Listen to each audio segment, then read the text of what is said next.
theyeshiva.net.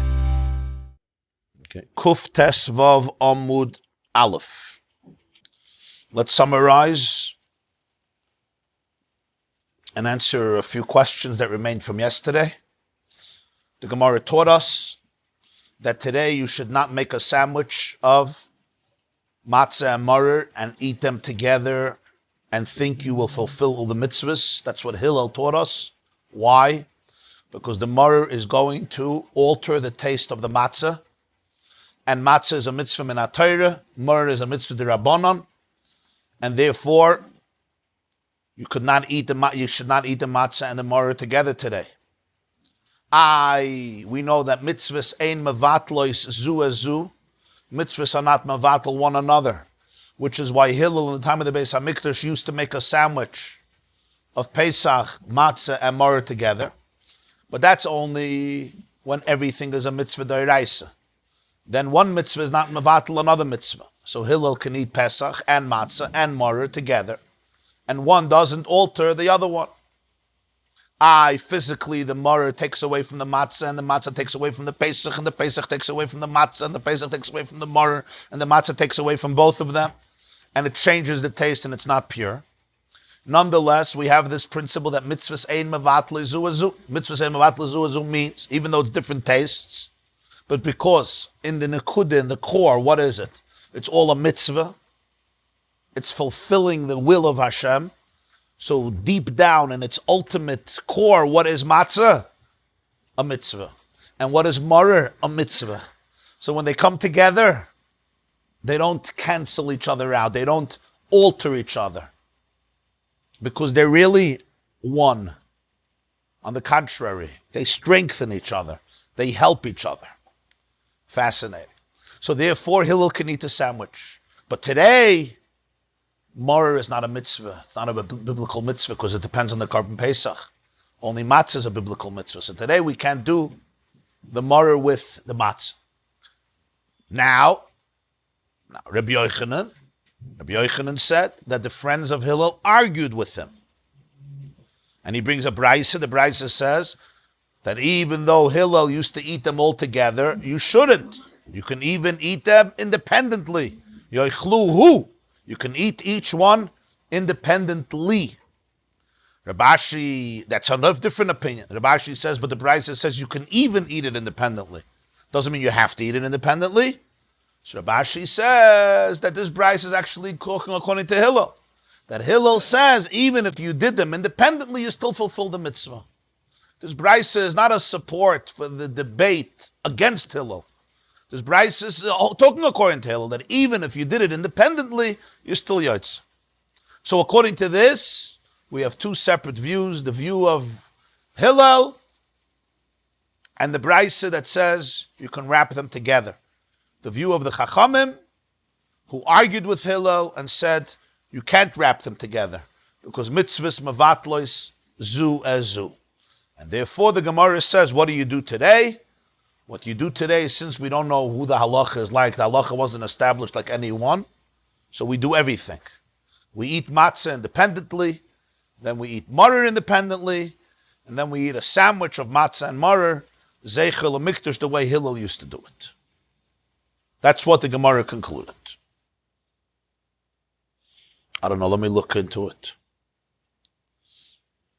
Now Rabbi Yaakov asked a gewaldige question.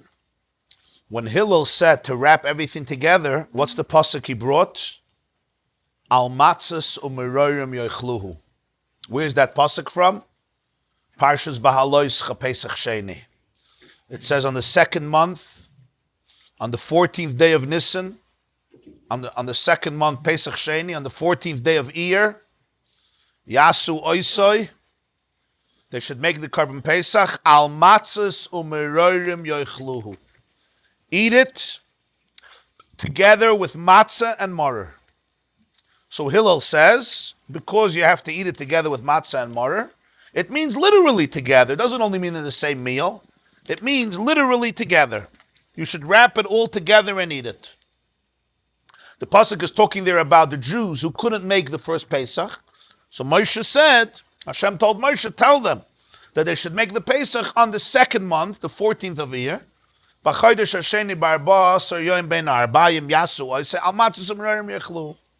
So Hillel says, from here you see, al matzos u'merorim yechlu, you eat the Korban Pesach with matzah and mar. Why didn't he bring the pasuk from Parshas Boy? V'achlu es habasar b'layla hazeh. Eat the meat on this night, tzliesh, matzahs, u'matzahs al merorim yechlu. And matzahs with mar, you should eat it. It's almost verbatim. In Parshas Boy it says, eat the meat on this night. Umatzahs al merorim yechlu. And matzah with marer eat it. In Parshas Baloischa, bein arbaim yasu oisei al matzahs merorim yechlu. And he brings dafka the pasuk from Pesach Sheni. Very strange. Okay. Okay.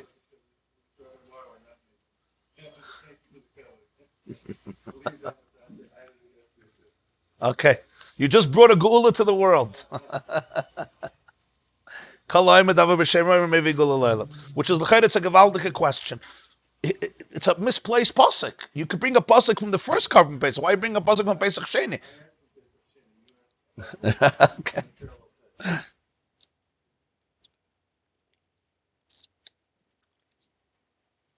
Another interesting thing is in our Seder. When you make your sandwich, as we do today, what do we say? Keinase Hillel, Bizman Shebeis HaMikdash Hayakayim, Hayakoyrech, right?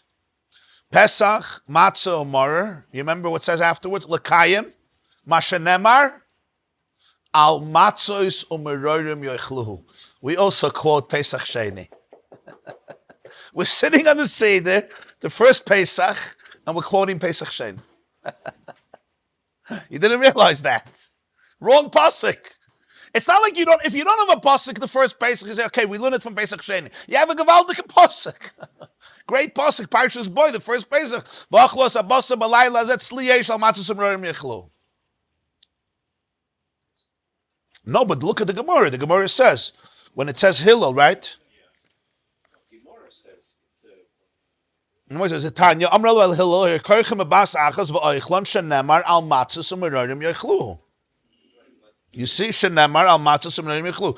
the line, it's the line that starts Kederech. That's a pasuk from Parshas Ba'aloischa, not Parshas Boy. The other one says matzahs almar. Yeah. The other one says V'achlos abasa b'layla zetzliesh u'matzos al merorim yechlu.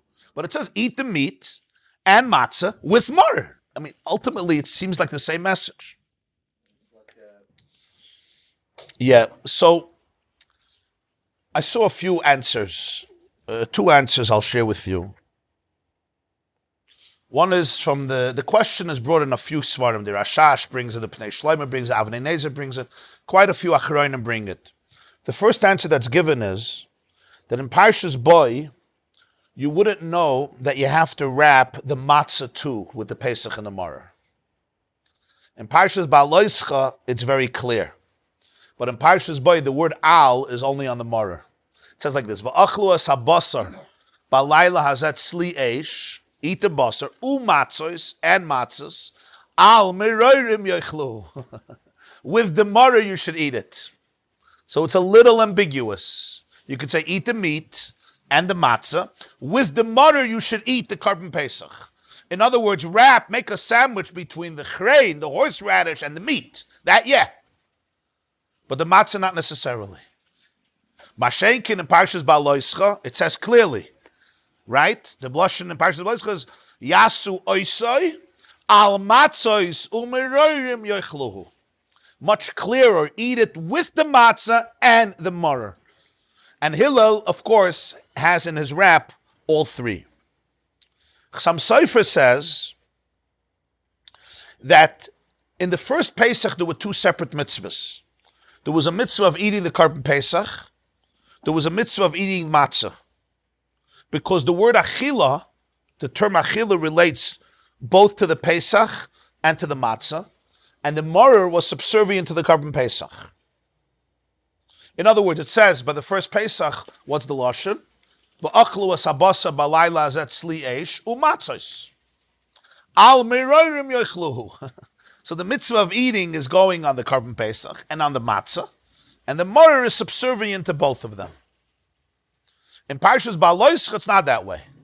It says, Yasu oisoi, al matzahs umarorim yechluhu. In other words, by Pesach Sheni, the matzah is also subservient to the Korban Pesach. In the first Pesach, you're eating matzah, you're eating Korban Pesach. Equals. The morer is subservient to the Pesach. By Pesach Sheni, the matzah is also subservient to the Pesach. If you're not eating the Korban Pesach, you're not eating matzah, because the achila there is on the Korban Pesach. By Pesach Rishon, let's say you don't have a Korban Pesach, they're still eating chametz, they're still eating matzah. The morer not, but the matzah, yeah. Pesach Sheni, everything is subservient to the Korban Pesach. If you're not eating the Korban Pesach, you're not eating the morer, you're not eating the matzah. Because by achila, the word achila in Bahaloischa is only on the Korban Pesach. Yasu oisoi, al matzah sumarorim yoichluhu. Unlike in Parshas Boy. But still, even though it doesn't say the word achila on the morer itself, not by the first, not by the second, we still eat a kazayis of morer because it's compared to the matzah and the Pesach. You're eating the matzah and the Pesach together with the morer, and achila in halach is a kazayis, so we also do a kazayis of the morer. So the Chaim Shul says that's why Hillel takes the pasuk of Pesach Sheni, because even in a case when the matzah and the morer are subservient to the Pesach, so you have two kazesim of something subservient. Keneged, one kazayis of the Pesach, which is the Iker, nonetheless, you could still do this wrap. By Pesach Rishon, it's the Pesach and the matzah, the Iker, and the morer is a tafel. Here, the two things that are subservient are two kazaysim, and the Pesach is one kazayis. So it's a much bigger chiddush that even though that's the case, that the Iker in quantity is much smaller than the two things that are subservient, nonetheless, ein mevatla zu, and you can all eat it in a sandwich. Sai Pesach Rishon, Sai Pesach Sheni. Right, but the point is, if you don't have a Pesach, you're not going to eat morer. You're not going to eat morer. There's no mitzvah of morer without Pesach. And the morer is an outgrowth. It's an accompaniment to the Pesach. As a sandwich actually improves the taste. Yeah. It depends how we look at it. Either it alters, right? Okay, it's the world of a sandwich. But if the mitzvah is to eat it purely, that's the challenge. That's the chiddush of mitzvah semavat lazu. I saw that the Belzer Rav once said, why do we say in our Seder the second pasuk? Not only because the Gemara quotes the second pasuk. He says it's also much deeper. Hillel used to do this Zman Beis Hamikdash Hayakayim. Pesach, Matzah, Morer. Yeah. We don't have a Beis Hamikdash. We're just doing the Matzah and the Morer. So we bring the pasuk of Pesach Sheni to pray and hope that if the Beis Hamikdash will be rebuilt between Pesach Rishon and Pesach Sheni, so we'll still be able to bring this Pesach and eat Hillel sandwich. That's why when you say it by the Seder, you bring the pasuk of Pesach Sheni as a silent prayer and hope that this year there'll still be a Pesach Sheni, he'll be able to redo it the way Hillel did it. That's what he touched. That's why we bring the second pasuk when we say Kein Asa Hillel.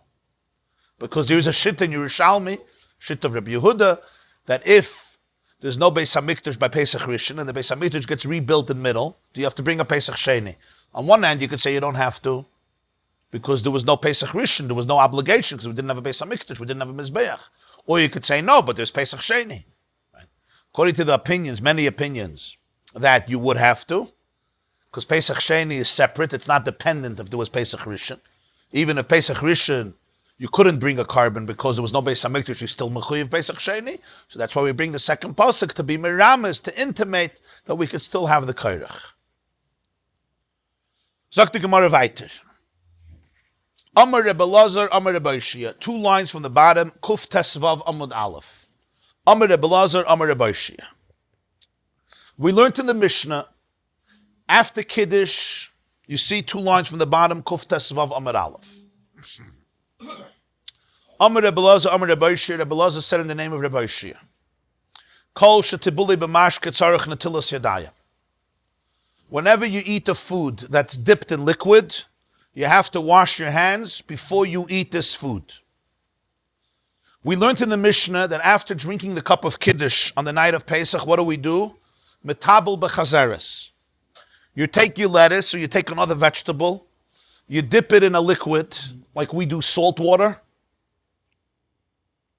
or vinegar, or whatever you do, a liquid, you dip it in and you eat it. We make a boire pri ha'adama, and we eat what we call karpas. Comes Rebbe Elazar in the name of Rabbi and tells us a gevaldik din. Before you do this, you have to do netilas yadayim. You have to wash your hands before you eat this type of vegetable or this type of food that's going to be dipped in liquid. The Rashbam tells us, Kol shetibuli b'mashkin, the last Rashbam, you take a vegetable, you dip it. They had a dairy kutach mix or chaimitz or vinegar. Tzarich netilas yadayim. You have to wash your hands. Why? Mishamashka. Because you may touch the liquid. Because you're dipping the food into the liquid. Shayadayim shniyos. The hands are second. They have a second level of tumah. We'll explain. Whatever disqualifies truma will equally contaminate liquids and make them a tchila. To understand this halacha, which is relevant to the Seder, and that's where the Gemara brings it here, we have to remember the following introduction. Now listen carefully. Biblically, there's no such a thing, one part of your body becomes impure. There's no such a thing. If my pinky touches a source of tumah, my pinky is not tameh, my entire body is tameh. There's no such a thing in Torah, a limb, an organ, a finger, a toe becomes tameh. Your strand of hair could touch it. Your nose, the tip of your nose can touch it. Your toe can touch it. Your whole metzias becomes tameh. That's biblically. There is one exception for this from the Chachamim. The Chachamim decreed that stam yadayim, regular hands that you did not purify, in other words, the status quo of my hands, just my hands, not other parts. This is a chiddush of the Chachamim. You don't have in Torah your hands being tameh. It's a chiddush of the Chachamim that the status quo of hands, status quo, stam yadayim, which means the status quo of hands, are shniyos l'tumah, are assumed to be tameh. What level of tumah? Second level. What do I mean by second level? Second level means there's an av hatumah, a father. Yeah. There's a vlad hatumah, a child. Yeah. That's the child. Av hatumah. There's vlad hatumah. That's the child. That's called rishon, the first generation of the child. And then there's sheni, which is the grandchild. Okay, so you have av. Example, a dead weasel. A dead weasel is an av hatumah. It's a source of tumah. It generates impurity. I touch it, right? I become the child of tumah. I'm the next generation. I'm called the rishon, the first generation of recipients. It's like the first ears, the first generation of ears, yeah? Right? I touch food. The food becomes a sheni, a grandchild. Got it? Now, what happens if this food touches another food? It stops. Tumah stops after the second generation. It doesn't have power. It expires. With each copy, the toner gets weaker. With each reproductive, with each generation of tumah, it gets weaker and weaker, and it stops after sheni.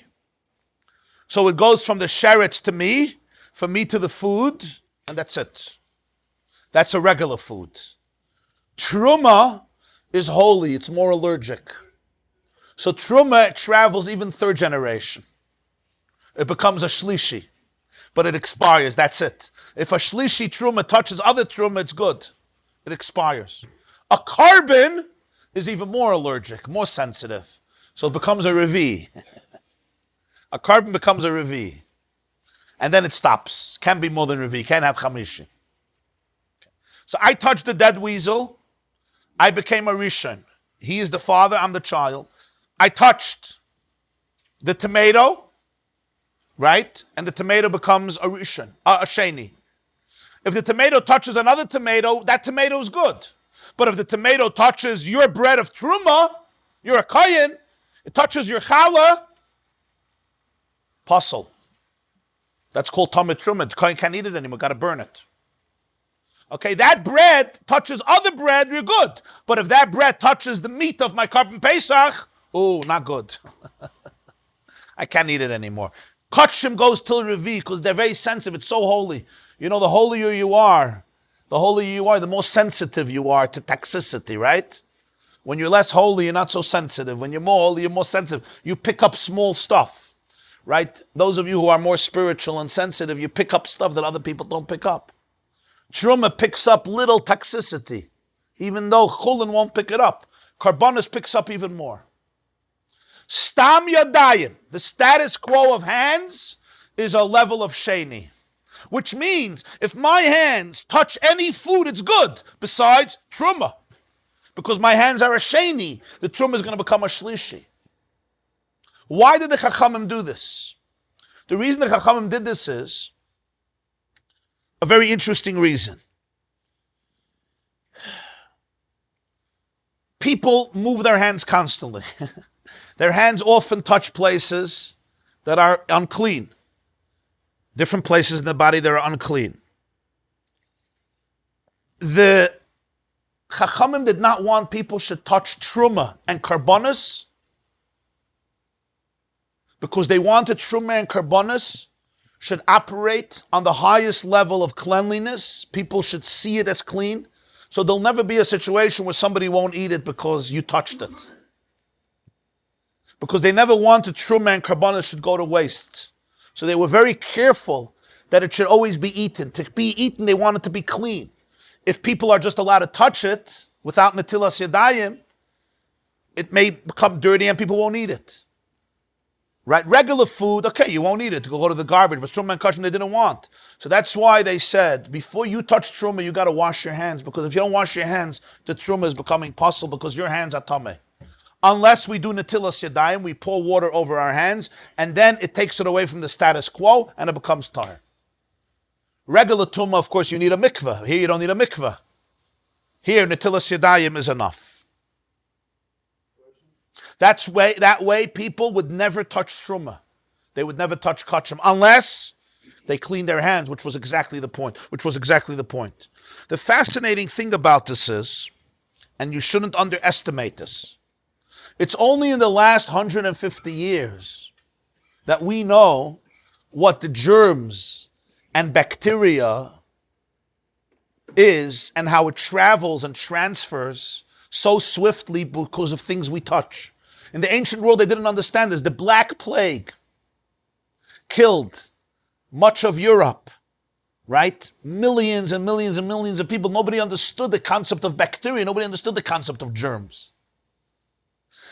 But who did they blame the Black Plague on? The Jews, because the Jews were dying less. Why were the Jews dying less? Because netilas yadayim, because the hygiene, because washing of the hands, okay?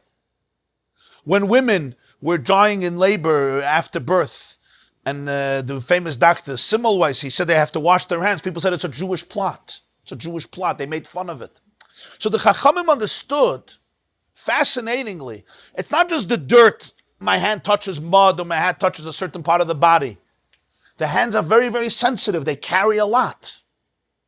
And therefore, they wanted those hands clean as much as possible. They're not going to say before you eat anything, you have to do netilas yadayim, because that would make it very difficult, especially water. They didn't have access to water like we have today. Sinks. You had to get water from rivers and brooks and wells and cisterns and lakes and oceans. It was not a simple thing. You didn't have a sink in your house. We don't even understand what it means. Right? But you go to Ukraine, you go to other countries, and they still go to the well and they draw water. Not a pashta thing, like Rivka went to the well. But for anything more sacred and holy, there was this sensitivity of cleaning your hands. It's very fascinating. Okay, that's step one. Clear? This is step one. Stam yadayim shniyos l'tumah.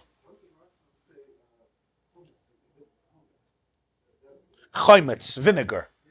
He means a liquid. Chometz, vinegar. I don't know. They used to do it, yeah. Yeah, it was very common. Yeah, I guess so.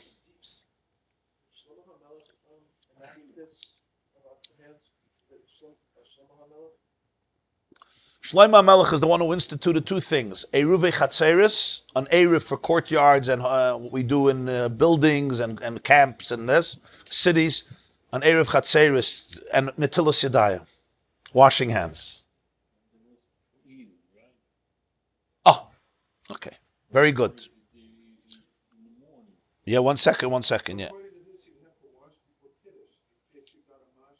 Oh, very good. We're gonna cover it in a moment. Why don't we wash our hands before Kiddush? It's a liquid, right? But we don't. We do it before Monsey. Besides the Yekas and Ashkenazim, we'll wash before Kiddush. But for another reason, right? For a completely different reason. Okay. Now, one more thing. How do you get rid of this tumah? We know you pour water on your hands. By the way, if you want to eat karbonis, pouring water on your hands won't be enough. You have to put your hands in the mikveh. It helps for the third level, not for the fourth level. Netilas Yadayim helps for truma, not for kachim. For kachim, you got to put your hands in a mikveh, which is a greater source of purity than just pouring water on your hands, because that could be from a sink. Al tvilas Yadayim, yeah. Right. Just the hands are tameh. The Chachamim weren't geyser the whole body is tameh, just the hands. They weren't geyser your regular tumah is the whole body. The whole body got to go into a mikveh. The last strand of hair got to go into the mikveh. But this is only a dam. It's the only tumah that is limited to one part of the body. How does that work if it's connected?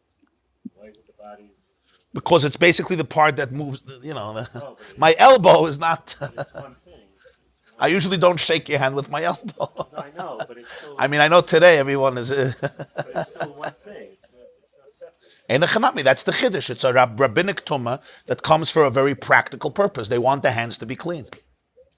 But I think people often don't realize that you're dealing with a few thousand years ago. You know when they started to understand germs and bacteria? This is all in the 1800s, mid-late 1800s. It's a fascinating thing. You see already in Chumash, the kiyar, this busy, Aaron has to wash his hands, the kids have to, you already see there's a certain a certain very heavy emphasis on washing hands. Well, it actually the gzeira was not a spiritual gzeira. There's also a spiritual component to it. It started as a physical gzeira, meaning that people, I'm a kohen, I look at this chal and I say, it has your sweat on it. I'm not eating this. I look at this carbon pesach, you know how teenagers are, and that's it, going into the fire. So they wanted it should be treated with a certain element of a... Yeah, for physical, yeah. Right, I hear you. You're right, I mean. That's why there's halachas about which mayim you're allowed to use for netilas yadayim. You can't use fashtunk mayim sruchim. You're not supposed. There's a certain quality of water. Was it always the best of water? I mean, right. It is, yeah. And I guess it's all relative. I mean, I guess it's all relative. There's soap and water does a lot. It does everything. I mean. Right, the Gemara asked, the Mishnah says, why don't we bring in Mei Raglayim to the Ketairis? So Rabbi was only talking about Truma? One second. We're not done yet. Okay, now concentrate. This Gzeira on Yadayim was only for Truma and Kachim. If I touch an egg or a tomato, it's good, right? Because it's Chulin, it's not Truma. That's one Gzeira. Then they made a new Gzeira on Mashkin, liquids. Any liquid that I touch becomes automatically tameh on the level of Rishon. That's a fascinating zayda. Any liquid, coffee, tea, water, milk, honey, wine, vinegar, which comes from wine. Generally, the 7 liquids. A liquid that I touch becomes a first level of tumah, a rishon. It's basically my hands become like the dead weasel, and the liquid becomes the first generation. And if this liquid touches a tomato, the tomato is now a second generation. That's a unique gzeira that they made on liquid, which means anything that has the level of sheni, my hands have a level of sheni, which would make truma shlishi. When those hands touch a mashka, a liquid, even chulin, even mundane, it becomes a rishon l'tumah midirabanan. Of course, if the food was not ever washed, if the food never had a liquid overcome it, it can't become tameh. Food has to become edible for tumah. It's called hechsher only if liquid fell on it. Shlishi and Revi. Shlishi and Revi, yeah. But the rishon also, No. Rishon is the raisa? Yeah. So there is a rishon the raisa, rishon the rabbi. Yeah. Okay, there's differences. When does a person ever touch a liquid? Oh, good question. One second. That's the halacha now. So this means as follows. If I take a food, and my hands are not washed, and I take this food and I dip it in a liquid, what happens to this liquid? It becomes a rishon l'tumah. Now the liquid makes the food a sheni l'tumah. So the food I'm eating is tameh. So Rabbi Oshia said, before you dip a food in liquid, you always have to wash your hands. Because if not, the liquid becomes a rishon. The liquid is touching the carrot, the carrot that I dipped, or the parsley that I dipped. So now the carrot or the parsley became a sheni, and now I put it into my mouth, I ate tamadika food. I may touch the liquid. I take my karpas, you take a potato, you put it in salt water, right? You touch it. That salt water became now a rishon l'tumah. The salt water is now on the potato. The potato becomes a sheni l'tumah. You're eating the potato, it's a tamadika potato. Go wash your hands before. Now when you touch the liquid remains pure. So you're good. Now we have to understand, okay, great. What's the problem? So it becomes tameh. Right? It's chulin. So you ate a tamadika potato. So what? So you ate a tamadika potato. Why would they care? What's the issue? So there's 2 different tracks in the Rishonim how to understand this Gemara, which results in a major issue. Do you make a bracha? We all know before karpas we don't make a bracha. Also, it's the peh. Okay. Fine. We all know we wash our hands before karpas, we don't make a bracha. Right? By rachza, we're going to make a bracha on the bread. Here we don't make a bracha. How do we understand this? The answer is, it's not so simple. There are 2 different ways of understanding this halacha. One way is, it's just like they told us to wash our hands before bread. They told us to wash our hands before we touch liquid. What's the concept? Why do we wash before bread? The answer is because kohanim are not allowed to eat pasal truma. If I touch my hands to bread, it becomes pasal. Kohanim eat with their families. Often parts of their families are not kohanim. The Chachamim understood to make only kohanim wash their hands before bread would be unfair. Because basically they're always looking for water and everybody else is eating. So that's why they made a gzeira that anybody who ever eats bread has to wash their hands before. Why? Because since the kohanim have to wash their hands before they eat their bread, most of their truma was turned into bread. The grain usually was turned into bread. So most of the truma was turned into bread, right? So therefore, the kohanim always had to wash their hands before bread because it's going to become tameh and they're not going to allow to eat, not going to eat it, not going to be able to eat it. It's going to become pasal. So therefore they said not to distinguish between any Jews, that everybody got to wash their hands before bread. You're going to ask, nobody's eating truma today. The answer is, the poskim say, Siman Kuf Nun Ches, because Jews await Mashiach any day, every day and any day, the kohanim are going to start eating truma. They're going to have to wash their hands. If they're not used to washing their hands, all the truma is going to become puzzle, and therefore for 2,000 years we don't sit down to eat a meal before. We don't sit down to eat a meal before we wash our hands, because Mashiach could come any day. People don't realize this is the reason for the halacha. The whole Netilas Yadayim is about the Geula, about Amun and the Geula.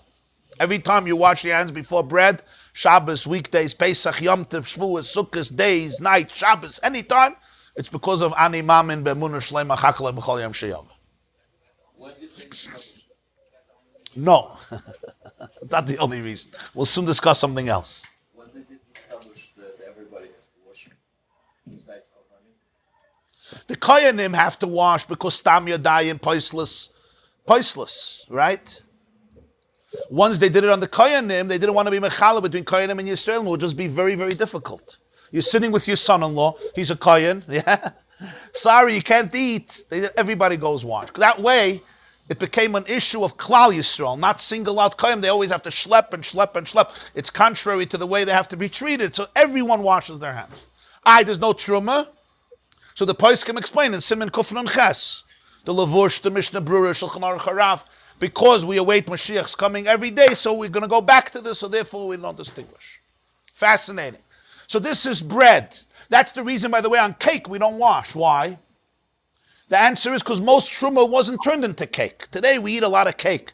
Most truma was turned into what? Into bread. What about wine? Right? Truma was turned into wine. Tirish, yitzer, oil. The answer is wine and oil you don't touch.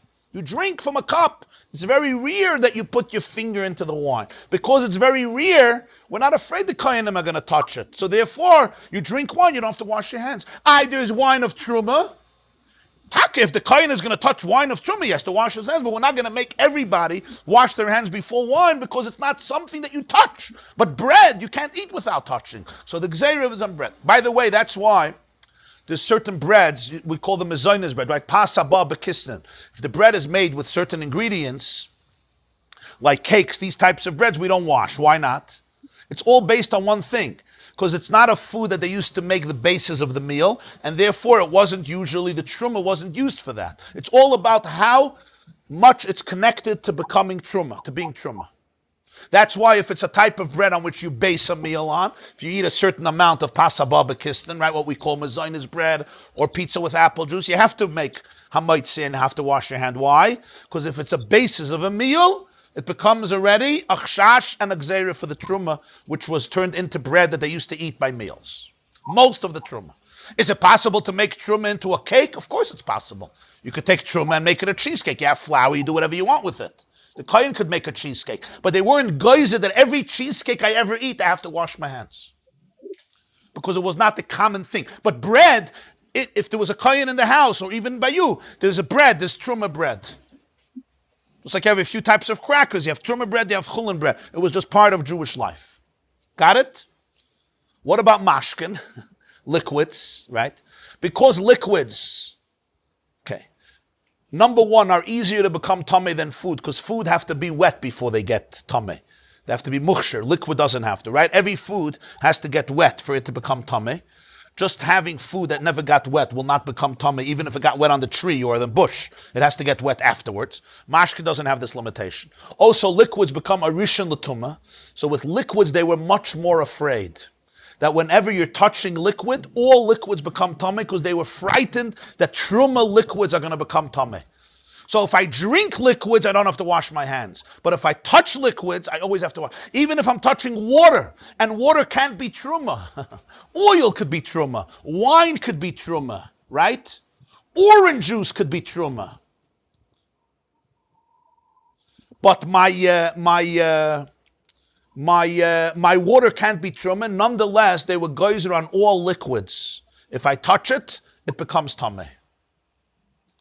Oy bazoi, before you dip your karpas into water, salt water, you should have to wash your hands and make a bracha, just like before bread. Just like we make a bracha because it's a mitzvah of the Rabbanan to wash your hands before bread, you should also make a bracha before you dip your karpas into salt water. That's one way of understanding this halach in the Gemara. The apples wash, you just dry it up. Apples is not a problem, but if the apples are wet, it's a problem. Wet, I'm saying you dry it up. You have to dry it up or wash your hands. If the apples is wet, you wash your hands.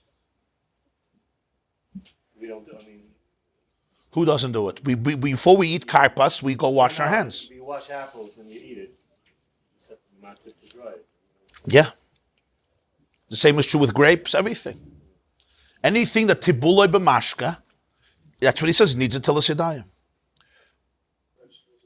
Megasi haruach, because that's extra. Hanoi til yadav lepeya says a megasi haruach. Another element in a tilas yadayim, the Gemara tells us in Brachas Mem Gimel, is that the pasuk says v'hiskadishtem, you should sanctify yourself, and Chazal say that besides truma, before a Jew eats bread, he should be clean and sanctified, which the Gemara learns out from the pasuk v'hiskadishtem. This has to do with nikiyos, with cleanliness and kedusha. Before you eat, you sanctify your hands.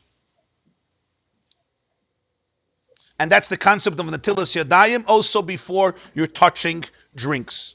It's another component in addition to worry about the kayanim. It's cleaning the hands before a Jew eats, which the Gemara learns out from Sukkim, that eating should be done with holiness. Because it should be done with holiness, what does it mean holiness? They understand this first and foremost as cleanliness. Just like we wash our hands before bread today, we will wash our hands before we do the tibulei b'mashka, and according to this, you make a natilas yadayim. However, why don't we make a bracha? We don't make a bracha because there's another shitta. And the other shitta is a little different. The other shitta is, Tosfos says that Rabbi Oshia believes that a person is not supposed to eat or drink tamadika food, even though biblically it's not a problem. But the Chachamim did not want you to contaminate your body through impure food, even if it's chulin. That's why they don't want the liquid to become tameh, because it's going to make the food tameh, and you are going to transgress the rabbinic prohibition of eating tamadika food. Some Rishonim say it's not a prohibition. It's basically, they said, if you eat it, you'll make you tameh, but it's not a prohibition. It's just, they said it's going to make you tameh. But everybody is maida that pious Jews would eat chulin betara. They would always eat pure food, even chulin, even though it's not necessarily a prohibition, but it's certainly a caution that many, many Jews accepted upon themselves.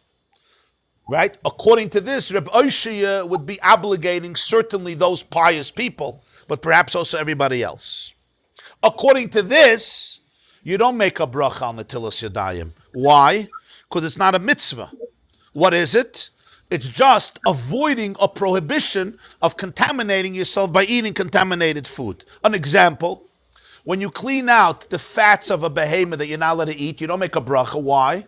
Because you're just avoiding a prohibition. Whenever you avoid a prohibition, you don't make a bracha on it. Let's say you have a tray for chicken in your house. You're supposed to get rid of it. You don't make a bracha. Why don't you make a bracha? Because you're just avoiding a prohibition here too. According to this, you wouldn't make a bracha on the tilas yadayim. Tosfos adds that today we are all tamei mesim. We're all tamei anyway because we don't have the ashes of para aduma. So obviously, there's no prohibition to contaminate yourself by eating contaminated chulin because we're anyway tamei. So according to this, there would be no obligation halachically to wash your hands before tibulei b'mashka, and certainly you don't have to make a bracha. Here, Kol Tibulei B'mashka, the last one. This is Tosfos, but most Rishonim hold that it's a takanas chachamim, just like washing before bread, like I explained, and therefore you have to make a bracha. Because of Tosfos, we wash and we don't make a bracha. According to Chachamim, you would make it to us. Yeah. According to most Rishonim, you would make natilas yadayim. According to Tosfos, you don't. And the Shulchan Aruch therefore paskins and Kuf Nun Chaz that you wash your hands and you don't make a bracha. And if there was a coin which is very careful with his mace. Still, because the taina here is, according to Tosfos, that the whole takana was not a mitzvah like washing before bread. It's not a mitzvah medivrei seifrim. What is it? It's avoiding a possible prohibition. He asked me, why do we make a bracha on b'dikas chametz? The answer is because b'dikas chametz is a mitzvah tashbisu. There's a mitzvah to get rid of the chametz. not just avoiding Right. You understand? If you do b'dikas chametz after Pesach, for the chametz that you left in your house and you're not allowed to eat, you don't make a bracha. Because over there you're just avoiding an isser. A bracha you don't make on avoiding an isser. A bracha you make on a mitzvah. Rabbinic or biblical, but a mitzvah. According to the second opinion, washing your hands is a mitzvah, just like washing bread. There's a beautiful word from the Kotzker Rebbe. He said that Shlomo was masakin two things, Erevin and Netilas Yadayim. And a Baskel came out, the Gemara says a Baskel came out and said that im chacham b'ni yismach libi gam ani. My child is wise, I'm also very happy. Somehow these two institutions represented the wisdom of Shlomo HaMelech.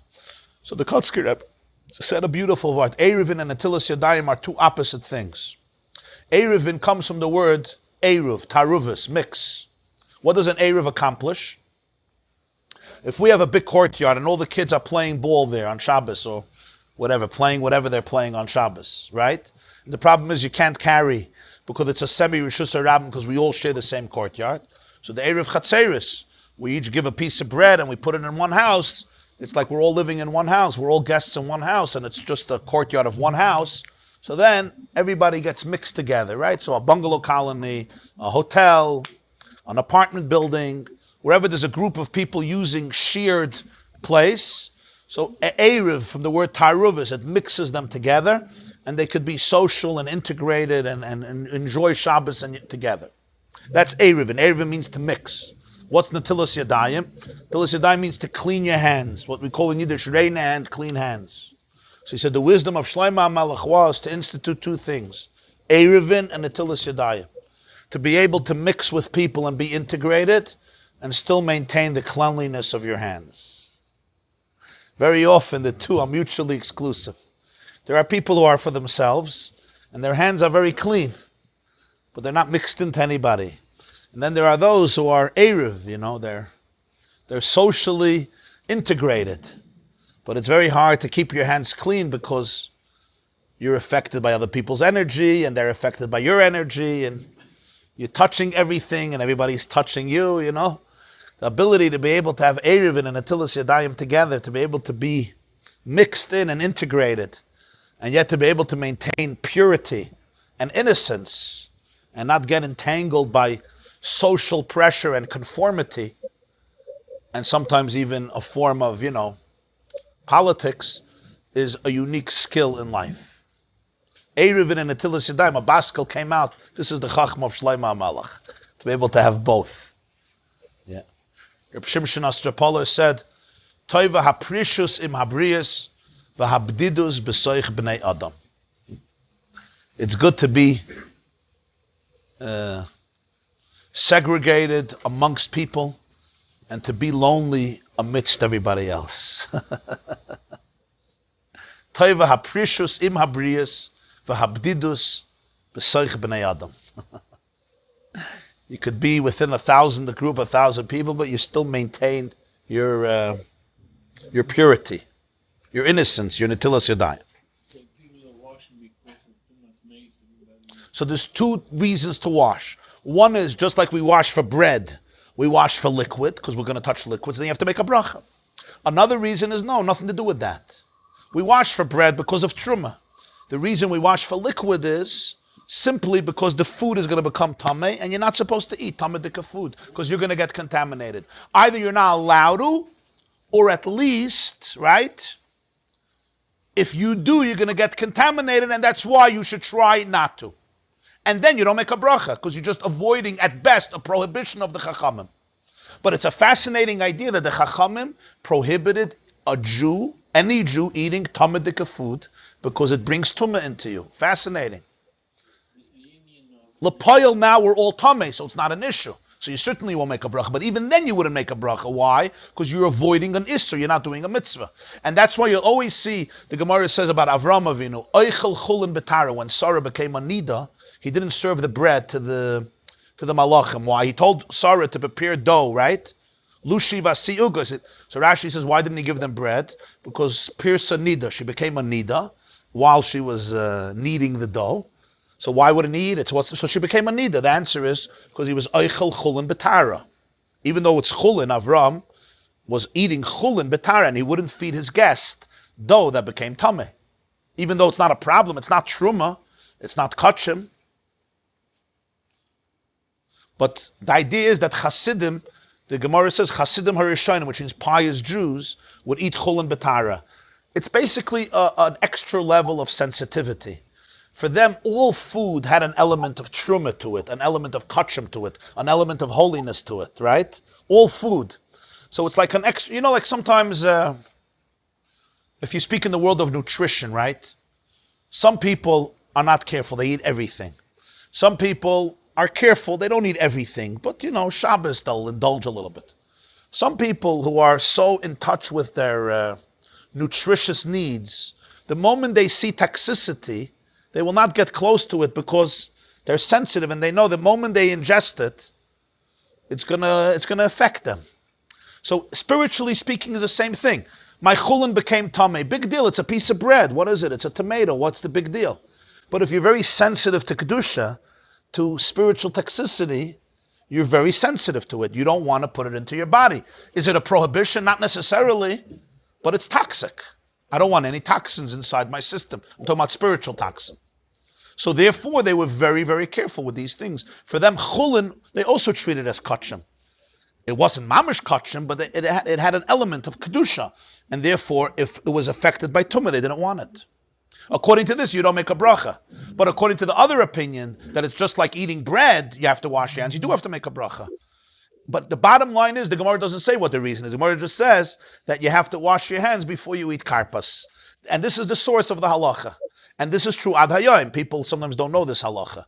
You go to a l'chaim, a bar mitzvah, a chasen, and they have a smorgasbord, right?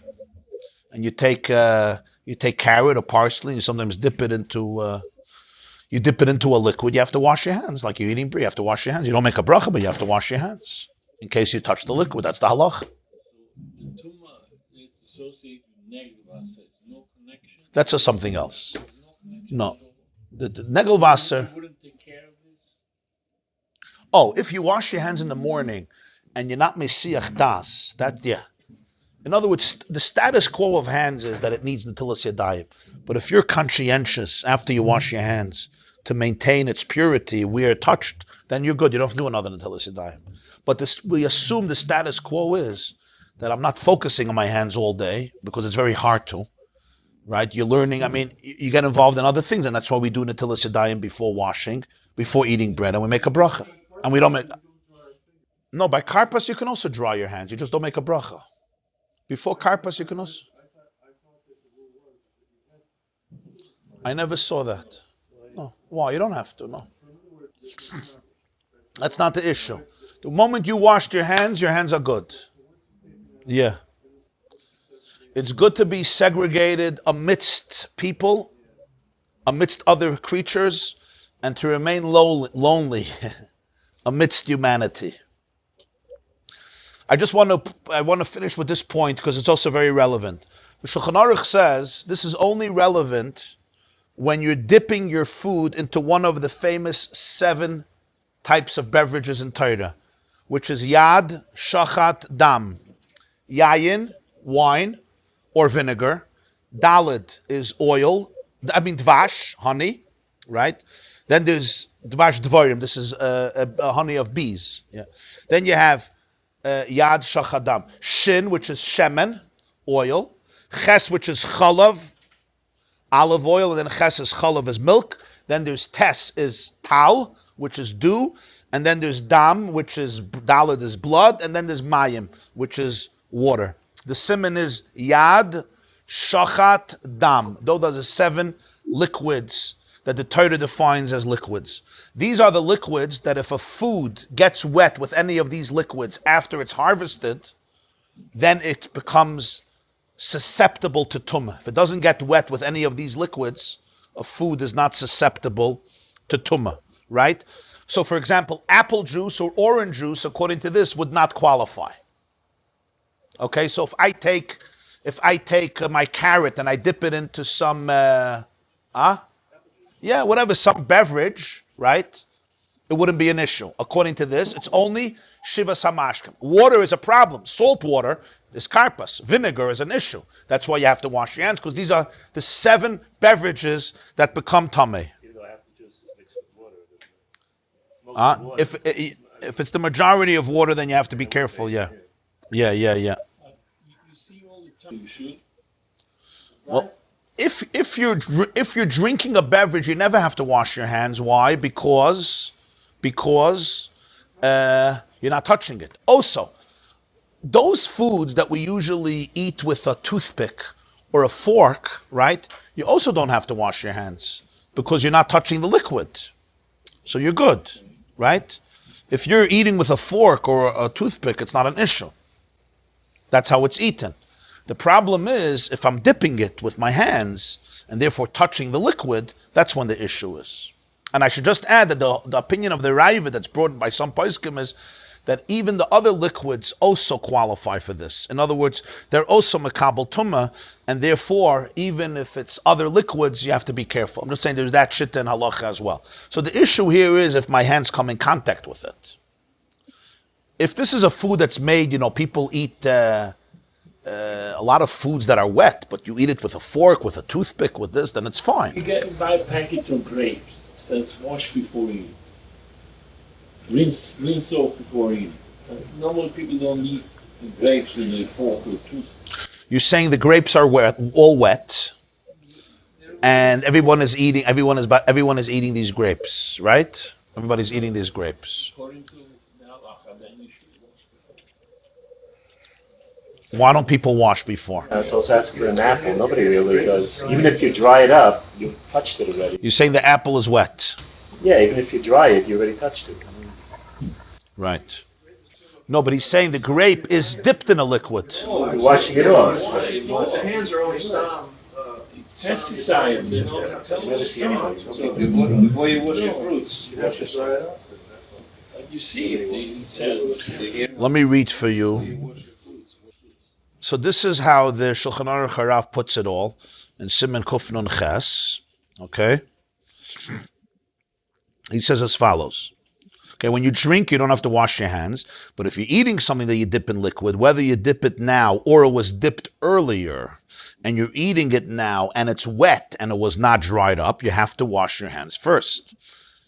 Even though it became wet earlier, you're not dipping it now.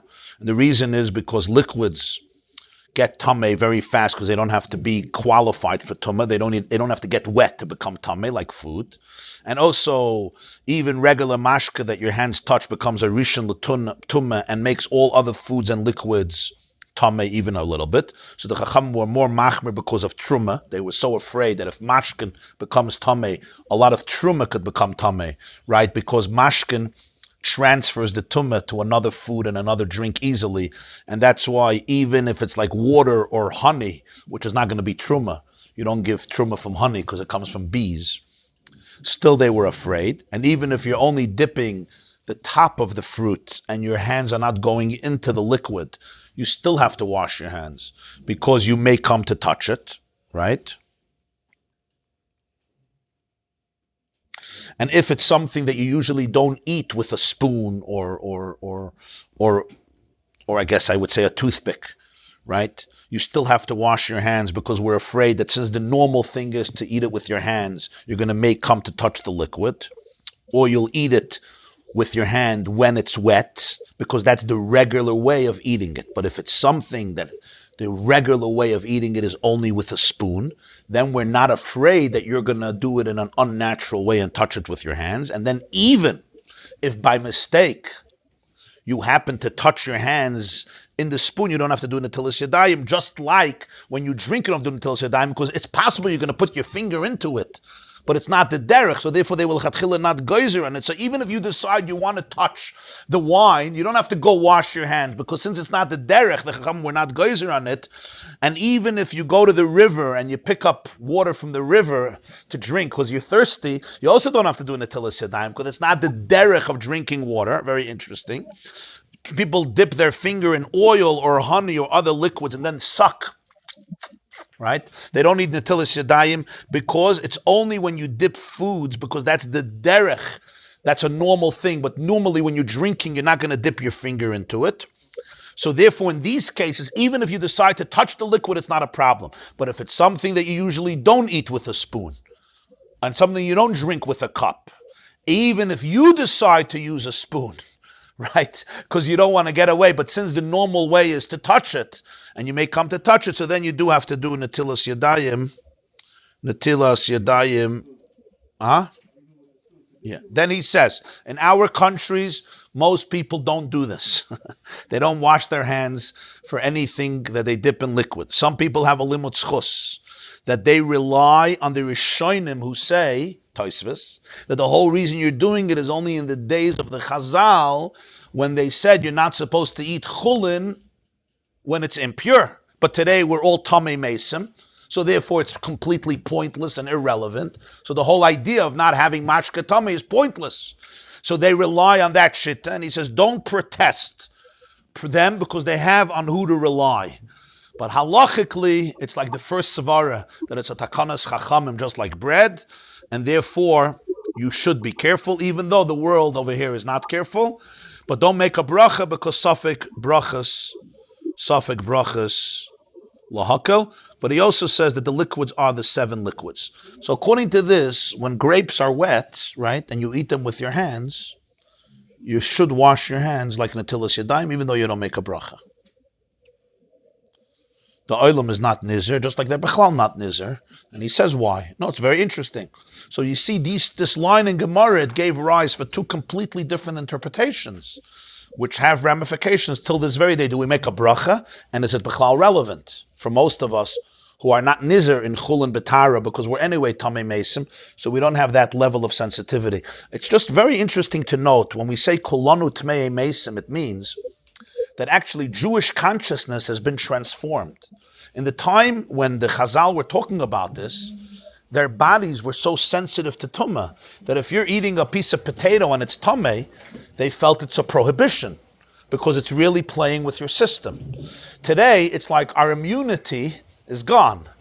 So it's like, put it in, no difference. It doesn't really make a difference because it's a certain lack of sensitivity because there's a lot of tumah in the world. This class is brought to you by theyeshiva.net.